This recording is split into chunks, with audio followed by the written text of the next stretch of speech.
صباح الخير. بص يا معلم، في حاجة اسمها إدارة المخاطر المؤسسية. أي حد ماشي في الشارع هو مدير مخاطر، رئيس تنفيذي في شركة هو مدير مخاطر، يعني شيل التايتل بتاعه وحط مدير مخاطر. حضرتك رب أسرة فأنت مدير مخاطر، لأن أنت بتدير مخاطر وفرص هذه الأسرة، والأم مديرة مخاطر هذا البيت وهذه الأسرة، فهي بتدير مخاطر وفرص هذه الإيه. طيب هنضرب بس مثال كده بسيط، وده نابع من تعليمات البنك المركزي باي ذا واي، عشان ايه بس هتتبعوا البنوك، واحنا برضو محتاجين ان احنا نعمل ده في بيتنا. خلينا نعمل اسقاط بس كده في موضوع اداره المخاطر ده. انا النهارده طبيعي جدا احنا خارجين ميعادنا الساعه 6، فمراتك بتلبس العيال او هي بتلبس، فهي اتاخرت. اوكي طيب، فهي اتاخرت، فانت حضرتك النهارده هتزعق. اوكي، تعالى بقى نأسس مع بعض بيني وبينك كده مدى خطر اللي انت هتزعق. قال لك في اداره المخاطر بتعمل في حاجه اسمها انهيرنت ريسك، خطر متاصل، وريزيدوال ريسك، خطر متبقي.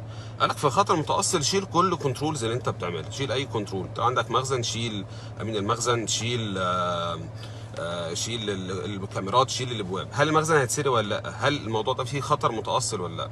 انت هنا اللي هتشيله هو زعيقك.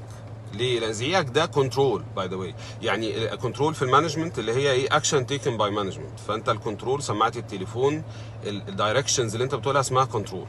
طب وات اف اللي احنا ما عملناش الكنترول ده، شلنا الزعيق، بنأسس الريسك. ايه اللي هيحصل؟ هي هتأخر ساعه، فبالتالي مش هتزعق لها او هتزعق العيال، فهي مش هتوتروا، فالعيال مش هتتوتر، فهي هتنزل مبسوطه. فانتوا اتاخرتوا ساعه بس على الخروجه، طالما ما فيش يعني حاجه ايرجنت يعني، فبالتالي الخطر المتاصل ولا انهيرنت ريسك ده قليل. الخطر ايه؟ قليل، خطر متاصل. طيب حط بقى، يقول لك ايه، طب اسس بقى الريزيدوال ريسك. ايه الريزيدوال ريسك اللي خطر متبقي؟ قال لك حط بقى الاكزيستنج كنترول. زعق بقى. اوكي، طب انا لو زعقت اللي هيحصل؟ هي هتتوتر وهتتضايق والعيال هتتضايق. وهنا انت عايز تقيم الخطر، فتقييم الخطر ليه عوامل كميه وعوامل كيفيه. عوامل كميه فلوس من ابو كام، فهي ممكن تتضايق، فهي نازله هترزع باب الايه، باب العربيه، هتجيب لك مثلا ايه، عمود مثلا ولا ايه، ولا سقف عربيه ولا حاجه، فدي كوانتيتيف اللي انت هتروح تصلح. بقشره بويه هتقع ولا حاجه، ده كوانتيتيف. وهي مرتبكه ممكن ايه تكسر حاجه، فده كوانتيتيف. او كواليتيتيف فاكتور. كواليتيتيف هتلاقي بوس في وشك محترم جدا، الخروجه باظت، انت كنت نازل عشان تخرجهم وعشان تبسطهم، اذ بك بوظت الخروجه. اذ بك الخروجه باظت وهي طلعت متقدره ورجعت متقدره. في كواليتيتيف فاكتور ليه علاقه، اللي انت ممكن تبات على السلم، وبياتك على السلم ده ممكن يؤدي المشكله حاجه تطلع يعني تظهر في ظهرك مثلا او كده، فتروح للدكتور، فده كوانتيتيف، رجعنا تاني فيه فلوس.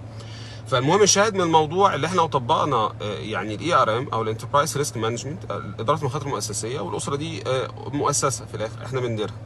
طيب فلما هندير هذه المؤسسه، فلما نيجي ناخد قرار زي كده هنبتدي نقارن، هو النهارده ازعق وهي نازله ولا ما ازعقش.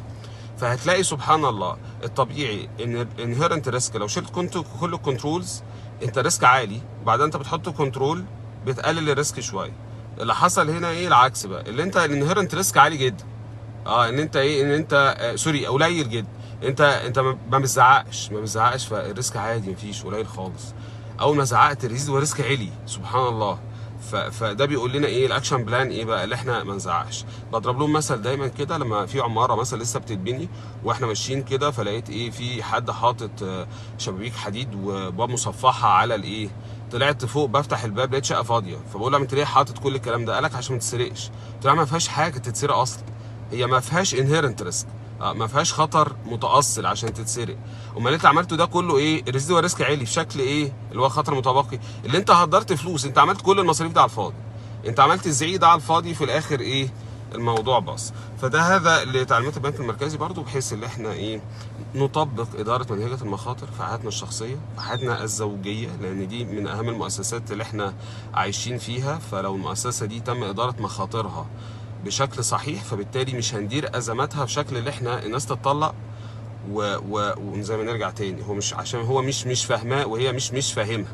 هي كل القضيه ان هو لما الناس تفهم بعض وتاخد قرار صحيح، تاخد كنترول صحيح، هنقلل نسب الطلاق، هنقلل نسب العصبيه، هنحب بعض، الحياه تمشي لطيفه. فهي سبحان الله هتيجي تقول والله فهمني، وهو سبحان الله هيجي يقول هي فاهماني.